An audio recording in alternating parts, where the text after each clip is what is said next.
simplement sensationnel, en fait. Pourquoi Marquis n'est pas là? Pourquoi Pacho n'est pas là? Pourquoi Gabriel n'est pas là? Ah, mais franchement, on se réveille, on nous réveille tous à 4 heures du matin. À 5 heures, même pas, on nous réveille à 3 heures du matin. Tu es en train de dormir. On te dit, Gabriel, il fait partie des meilleurs défenseurs au monde ou pas sur la saison passée. Mais si tu dis pas oui, c'est que tu te fous de nous. Ou bien c'est parce que tu n'as pas regardé les matchs. Bastoni, il n'est pas là. Mais j'ai envie de les bastonner, eux tous. Mais faut... Salut les amis et bienvenue sur cette nouvelle vidéo de Football Club. La liste des 30 nominés au Ballon d'Or est sortie depuis quelques heures et ça fait déjà polémique. Donc quelques réactions seront passées en revue tout de suite et on va se capter à la fin pour décortiquer. D'ici là, abonnez-vous, likez puis partagez. Coup de gueule, très fort. C'est du Ballon d'Or et franchement entre vous et moi il y a des questions à se poser. C'est qu'à un moment donné sincèrement je suis désolé. Je suis là dans la paix. Je sors mon drapeau blanc. Je suis là pour discuter. Le problème il est simple, c'est qu'il va falloir qu'à un moment donné on commence à nous respecter. C'est-à-dire que nous on regarde le football toute la saison. On regarde le football toute la saison. Toute la saison on regarde le football. Toute l'année, on regarde le football. On est là, on est présent, il y a des vidéos qui le prouvent parce qu'on est constamment là en train de parler, en train de discuter, en train de débattre, en train de négocier. Il y en a qui disent que ouais, je préfère tel, il se passe ça, pour qu'à la fin, on vienne nous sortir une liste des 30 meilleurs joueurs du monde et dans la liste, il n'y a que des attaquants. Où sont les latéraux? Où sont les défenseurs centraux? Où sont les gardiens de but? Où sont les milieux de terrain défensifs? C'est que moi je comprends plus. En fait, cette Zumba là, cette mascarade là, elle va continuer jusqu'à quand? On va continuer jusqu'à quand? Le Ballon d'Or, il est important le Ballon d'Or. Mais plus les années avancent, plus je me rends compte qu'on n'est plus capable de choisir presque un Ballon d'Or. Donc à un moment donné, est-ce que c'est pas mieux de choisir un 11 d'or? C'est pas pour rien qu'avec Vilou, depuis 2 ou 3 semaines, on a commencé la série En route pour le Ballon d'Or. Et on s'assoit pour essayer de discuter à chaque poste pour savoir c'est qui les joueurs les plus pertinents. On a commencé gardien de but, défenseurs centraux, latéral droit, latéral gauche. On a filmé milieu de terrain numéro 6, milieu de terrain numéro 8. C'est des vidéos qui vont sortir bientôt. C'est-à-dire qu'il y a des choses qui se passent en ce moment. Nous, on est en train de réfléchir, en train de voir, en train de cogiter, de se poser des questions à savoir est-ce qu'on peut arriver et juste dire que tel il est nominé tout simplement parce qu'il a claqué 40 buts. L'autre il est nominé tout simplement parce qu'il a claqué 20 passes décisives. Ça marche pas comme ça le football. Pour jouer au football, il faut 11 joueurs. Il faut 11 joueurs sur un terrain. Pour jouer au football, vous le savez plus que moi, il faut un équilibre sur le terrain. Pour jouer au football, vous le savez plus que moi, il faut une osmose, il faut une équipe sur le terrain. Pour gagner au football, ça prend un collectif. On ne gagne pas individuellement, ou du moins on ne gagne plus individuellement. Il y a un temps, on a été ici traumatisé par Messi, Cristiano Ronaldo, il n'y a pas de problème. Il y avait des moments où ces gars-là ont réussi à gagner peut-être tout seuls, ou plus ou moins à porter une équipe à eux tout seuls. Aujourd'hui, ce n'est pas le cas. Aujourd'hui, tout le monde qui gagne, c'est des gars, c'est des collectifs. Donc moi, je ne comprends pas comment la liste du Ballon d'Or, elle peut sortir, et le seul défenseur qui est sur la liste, si je m'abuse, c'est Virgil van Dijk. C'est Virgil van Dijk. C'est le seul. Il n'y a pas un autre défenseur dans le monde qui mérite d'être dans cette liste des 30 là. Je parle même pas des attaquants. Je suis pas là pour dire que tel ne mérite pas, parce qu'à la fin de la journée, c'est tous des grands joueurs. Tous les gars qui ont été nominés, c'est des grands joueurs. Respect à eux. Ils ont fait leur saison. Il y a des chiffres, des statistiques qui le prouvent. Mais le football, c'est pas que les chiffres. Ok, je suis un fan d'Arsenal. Ça fait longtemps qu'on me demande Stan quoi de neuf. Je dis j'ai pas de neuf parce que moi j'ai besoin d'un gars qui claque des buts. Ça c'est un fait, il n'y a pas de souci. Donc peut-être que je suis mal placé pour dire que le football c'est pas que des chiffres parce que moi j'ai besoin d'un attaquant qui va me claquer 25 buts cette saison en Première Ligue. Gyökeres a intérêt à te gérer franchement. Mais mis à part cela, je suis désolé, le football c'est autre chose en fait. C'est autre chose. C'est plein de choses qui nous font rêver. C'est des top players sur le terrain à chaque poste. Donc moi je peux pas accepter aujourd'hui que mon boy Pacho, Lechero, Marquinhos. Ils nous ont pas dit ici que dans la liste du Ballon d'Or, ils nous ont pas dit ici, là, ils nous ont dit ici que cette année pour le Ballon d'Or, ce qui s'est passé avant, c'est pas très important. Faut pas essayer de prendre l'héritage et tout cela, ça doit pas influer sur la décision pour que Marquinhos n'est pas là, parce que Marquinhos dans l'imaginaire collectif, toutes les défaites et les éliminations du Paris Saint-Germain sont estampillées Marquinhos. Donc c'est à cause de cela que Marquinhos n'est pas là. Je me pose des questions à savoir qu'est-ce qui justifie le fait que Marquinhos ne soit pas là. Je suis en train de parler comme si j'étais un fan du PSG en train de défendre les boys. Paris a 9 joueurs nominés. C'est excellent, c'est incroyable, c'est sensationnel. Mais il y en a 2-3 qui manquent. Et ça, il faut le dire. C'est pas parce qu'il y en a 9 que ça veut dire que ça suffit. Il y en a 2, 3 qui manquent. C'est abusé le fait qu'aujourd'hui, tu puisses faire une liste des 30 meilleurs joueurs au monde. J'ai bien dit les 30 meilleurs joueurs au monde. Et tu mets pas Pacho à l'intérieur. Alors qu'il a fait une saison sensationnelle, exceptionnelle. Franchement, il est arrivé de où, lui? De Francfort, ou je sais même pas où en Allemagne. Il est venu, il a juste bossé la Ligue 1, il a juste bossé la Ligue des Champions. Marquinhos, j'en parle même pas. Un capitaine exemplaire, un joueur magnifique. Cette saison, la doublure avec Pacho, elle a marché à la perfection. Un Marquinhos, mais excellent dans ses passes, dans ses relances, dans ses interceptions. Un Marquinhos leader. Un Marquinhos, comment on appelle ça? Je sais même pas, j'en perds mon français ou mon latin. Un Marquinhos simplement sensationnel, en fait. Pourquoi Marquinhos n'est pas là? Pourquoi Pacho n'est pas là? Pourquoi Gabriel n'est pas là? Ah, mais franchement, on se réveille, on nous réveille tous à 4 heures du matin. À 5 heures, même pas, on nous réveille à 3 heures du matin. Tu es en train de dormir. On te dit, Gabriel, il fait partie des meilleurs défenseurs au monde ou pas sur la saison passée. Mais si tu dis pas oui, c'est que tu te fous de nous. Ou bien c'est parce que tu n'as pas regardé les matchs. Bastoni, il n'est pas là. Mais j'ai envie de les bastonner, eux tous. Il faut les bastonner, les gens qui ont voté.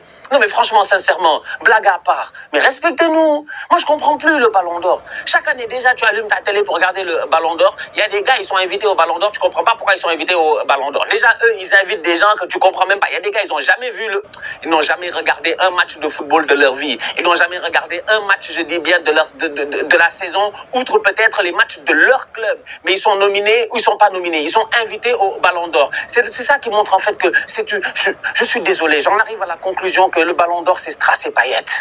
C'est Strass et Payet. C'est aujourd'hui, c'est celui qui est le mieux sapé, c'est celui qui a le plus de flow, c'est celui qui a les plus belles célébrations, c'est lui qu'on va inviter au Ballon d'Or. Parce que je suis désolé, moi, Gyökeres, je l'aime bien, je suis très heureux de l'avoir à Arsenal, mais plus que tout, j'espère qu'il va se gérer durant cette saison et qu'il va nous apporter ce petit plus-là qu'il nous manque, nous les Gunners. Mais Gyökeres, il faut quoi ici dans les 30 du Ballon d'Or? Pour parler de la liste des 30 nominés pour le Ballon d'Or qui est sortie aujourd'hui, on connaît également les nominés pour le trophée Copa, le trophée Yashin, l'entraîneur de l'année, le club de l'année. Donc on va tout regarder en détail comme chaque année. À chaque fois qu'on connaît les nominés, on fait une vidéo pour réagir à cette liste et on va y réagir. D'habitude, on fait le Ballon d'Or en dernier, mais là, on va commencer par le Ballon d'Or parce qu'il y a pas mal de choses à dire. Comme d'habitude, avant de commencer, merci à ceux qui prendront 2 secondes pour mettre le petit pouce bleu et le commentaire pour le référencement. Vous êtes les gouts. Et on est parti. Officiel, les 30 nominés pour le Ballon d'Or 2025. Résultat le 22 septembre prochain. Jude Bellingham, Ousmane Dembélé, Gigio Donnarumma, Désiré Doué, Denzel Dumfries, Serhou Guirassy, Victor Gyökeres, Erling Haaland, Achraf Hakimi, Harry Kane, Gvisha Kvaratskhelia, Robert Lewandowski, Alexis McAllister, Lautaro Martinez, Kylian Mbappé, Scott McTominay, Nuno Mendes, João Neves, Michael Olise, Cole Palmer, Pedri, Rafinha, Declan Rice, Fabian Ruiz, Mohamed Salah, Virgil van Dijk, Vinicius, Vitinha, Florian Wirtz et Lamine Yamal. Ce qui est dingue déjà les gars dans cette liste, avant de parler du positif, du négatif, c'est qu'il y a beaucoup de joueurs qui connaissent leur première nomination au Ballon d'Or. Il y en a énormément. Ousmane Dembélé, première nomination au Ballon d'Or. Désiré Doué, première nomination au Ballon d'Or. Dumfries, Guirassy, Gyökeres, première nomination au Ballon d'Or. Fabian Ruiz, Olise, João Neves, première nomination au Ballon d'Or. Et j'en passe. Il y en a beaucoup qui connaissent leur première nomination au Ballon d'Or. Il y a pas mal de choses à dire sur cette liste, mais on va déjà commencer par le positif côté Paris Saint-Germain. Le positif, il est là. Record, le Paris Saint-Germain compte 9 joueurs dans la liste des 30 nominés au Ballon d'Or 2025. Jamais un club n'avait eu autant de représentants dans une liste pour le Ballon d'Or. Et les 9 joueurs, c'est Donnarumma, Hakimi, Mendes, Vitinha, Neves, Fabian Ruiz, Désiré Doué, Dembélé et Gvar. 9 représentants, c'est un record. Le record avant était détenu par le Real en 2018 avec 8 représentants. Donc ça prouve encore une fois la saison historique qu'on a vécue, la saison historique qu'a fait le Paris Saint-Germain. 9 représentants, record absolu. Jamais un club n'a eu autant de joueurs représentés dans un Ballon d'Or. C'est énorme. Maintenant que ça c'est dit, le problème, c'est que pour moi, il y aurait dû y en avoir plus. On se rend compte que côté parisien, il n'y a pas Barcola, il n'y a pas Pacho, il n'y a pas Marquinhos. Et là, les gars, moi, je suis désolé, mais il mérite d'y être. Et je vais déjà commencer par Pacho. Parce que quand tu regardes cette liste du Ballon d'Or, tu te rends compte d'une chose. Il n'y a qu'un seul défenseur central qui est nominé parmi les 30 du Ballon d'Or. Et qui plus est, même pas le meilleur sur la saison. Parce que pour moi, s'il y avait un défenseur central à mettre, c'était Pacho. Mais ça prouve à quel point cette cérémonie récompense surtout les offensifs et récompense surtout les noms et la carrière. Parce que ne pas mettre Pacho, je suis désolé, mais c'est un scandale. Un seul pauvre défenseur central parmi les 30 nominés, un seul. Et tu ne mets pas Pacho. Pacho qui a remporté 4 trophées sur 5 possibles. Sur le 5e qui est perdu, Pacho est suspendu. Il ne joue même pas la finale qui est perdue contre Chelsea. Il arrive au Paris Saint-Germain, il n'a jamais disputé la Ligue des Champions. Pour la première Ligue des Champions qu'il joue, il remporte la Ligue des Champions et la première dans l'histoire du PSG. Il termine cette Ligue des Champions en prenant aucun carton. On peut même dire que les 2 défenseurs centraux qui ont été élus dans le 11 type de l'année en LDC, Bastoni, Marquinhos, ne sont pas représentés. Marquinhos qui a été élu meilleur défenseur de Ligue 1 avec Pacho également pendant les trophées UNFP sur le 11 type, ne sont pas représentés. Moi, c'est des choses que je comprends pas et Pacho mériterait d'y être. Oui, il y a 9 joueurs représentés pour le PSG, mais je suis dégoûté pour Pacho. Après tout ce qu'il a fait, le bien qu'il nous a fait, l'importance qu'il a eu pour qu'on remporte cette Ligue des Champions, Pacho n'est pas là. Et je suis désolé, mais Pacho aurait dû être dans cette liste. T'enlèves qui tu veux, mais Pacho aurait dû être dans cette liste. Alors il y en a peut-être qui vont se dire, ouais, mais c'est peut-être pour pas mettre tous les joueurs du PSG. Bah déjà, il y en a 9, mais à un moment donné, si c'est mérité, ils doivent y être. On s'en fout qu'il y en ait 11, 12, 13, 14, 16. Si c'est mérité, c'est mérité. Au Ballon d'Or sont bien sortis les 30 nominés et ça fait débat, ça fait parler. De toute manière, c'était sûr. Le Ballon d'Or, c'est pas la première fois que ça fait parler. J'en ai un vague souvenir. Vous vous rappelez aussi. On a eu les 30 nominés et on a eu les oubliés qu'on va évoquer aujourd'hui. Bon, globalement, il y a le trophée que Kepa qui remplace le Golden Boy avec Lamine Yamal nommé, avec Désiré Doué, voilà, tous ceux qu'on connaît un petit peu côté Barça, côté Paris. Ça va se jouer entre si Lamine Yamal n'est pas Ballon d'Or, il sera facilement le trophée Copa. Et de l'autre côté, si il est Ballon d'Or, ce sera Désiré Doué. Voilà, c'est aussi simple que ça. Les amis, là-dessus, il n'y a pas de débat. Il y a une mouche là, par contre, il y a un débat là avec la mouche. Bon, les copains, je vais donner les 30 nominés. C'est simple.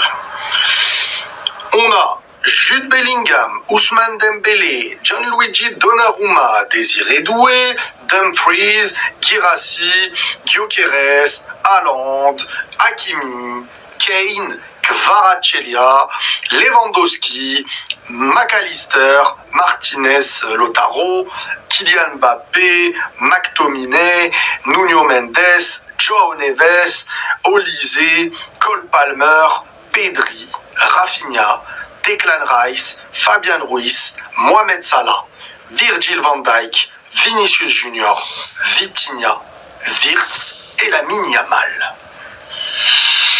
C'est intéressant. C'est intéressant. Maintenant, je vais vous donner une liste d'absents qui n'ont pas été mis. Et là, pour certains, peut-être qu'il y aurait du débat. Alors, il n'y a pas Thibaut Courtois, il n'y a pas Valverde, il n'y a pas Rodrigo. En vrai, le Real fait tellement une mauvaise saison que ressortir uniquement ses plus grosses individualités, c'est logique. Maintenant, les noms qui ont été nommés comme vraiment des oubliés voilà, sur ActuFoot et tout, c'est Barcola, Pacho, Marquinhos, Saliba, Marcus Thuram, Di Marco, Bastoni, Barella, Gabriel d'Arsenal, Julian Alvarez de l'Atlético, David Raya, gardien d'Arsenal, Et Gravenberch, lui, ça me choque pas de malade. Maintenant, il y a le vrai débat qui ressort. En France, le PSG est l'équipe qui a le plus et qui a gagné, qui a battu le record du Real Madrid, qui avait 8 joueurs nominés de son équipe au Ballon d'Or. Le PSG les a dépassés avec 9 joueurs. Hyper intéressant aussi. Les 9 joueurs, si je ne me trompe pas, c'est Dembélé, Donnarumma, Doué, Nuno Mendes, João Neves, Fabian Ruiz, j'ai oublié qui là, Kvaratskhelia, et j'ai dû en oublier un. Vous allez me le dire vous-même. Donc, rappelons le fait que le Ballon d'Or a déjà perdu de sa valeur il y a longtemps. Ça c'est clair, ça c'est un fait. Le Ballon d'Or n'est plus le Ballon d'Or qu'on connaissait avant. Aujourd'hui, le Ballon d'Or, c'est comme qui a plus d'abonnés, Instagram, qui fait une bonne célébration et tout ça. Parce que les meilleurs ne sont pas vraiment représentés. Les meilleurs ne sont pas vraiment représentés. Selon les critères qu'eux-mêmes ils disent. Ils choisissent les gens selon leur nom, leur poids, ce qu'ils avaient déjà accompli dans le passé et ce qu'ils peuvent faire encore. Sinon, si on parle du mérite du moment, ceux qui peuvent gagner le Ballon d'Or du moment et puis il y a ces absents, vaut mieux de passer à autre chose. Il vaut mieux de passer à autre chose parce qu'on ne peut pas se dire Ballon d'Or, décerné aux meilleurs. Et puis vous sélectionnez des gens qui toute la saison n'ont pas perfectionné comme d'autres que vous avez laissés. Alors on parle de quel meilleur? Il s'agit de quel meilleur à ce stade-là? Il faudrait qu'on se respecte arriver à un moment donné. Ou soit vous laissez carrément, vous faites un Ballon d'Or de tous les secteurs dans le football. Il y a 11 joueurs sur le terrain, n'est-ce pas? Il y a 11 postes. Ok, regroupez les meilleurs de chaque poste, donnez-leur leur meilleur Ballon d'Or. C'est mieux comme ça. Ça voudrait dire vous regroupez les défenseurs centraux, vous sélectionnez une personne qui est meilleure, vous lui décernez le Ballon d'Or. Les milieux, les ailiers, les attaquants. Et puis ça, on va comprendre. Je ne sais pas ce que vous en pensez. Je serai ravi de vous lire dans les commentaires. On se capte prochainement pour une nouvelle vidéo.